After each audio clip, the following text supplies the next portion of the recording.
jon va sokin tahlika orasidagi sukunat. O'tkir Hoshimov. Tushda kechgan umrlar. "O'rtoq kapitan", dedi cho'nqayib o'tirganlardan biri minadan ko'z uzmay. "Italyanka, zararsizlantir."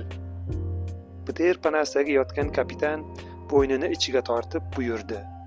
"Zararsizlantir." Sapyorlar ancha urindi. Atrof sokin. Qor uchqunlari yuzimga urilayotganini aniq eshitib turgandek edim.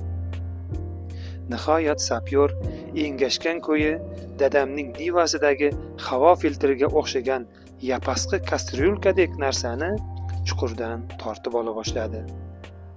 To'satdan gumburlagan ovoz yer u ko'kni larzaga soldi. Tik turgan sapyor bilan it bir tomonga, engashib o'tirganlar boshqa tomonga uchib ketdi. Jon holatda yugurib bordim. Allanimaga qoqilib ketdim. Qarasam, qor ustida qo'l yotibdi. Qo'l bilakdan cho'rt uzilib ketgan, qon oqayotgan go'sht orasidan oppoq suyak turtib chiqib turar, barmoqlar esa nuqul qorni changallab g'imirlar edi. Urushning dahshati inson hayotining qanchalik nozik va qimmatliligini ko'rsatadigan manzara.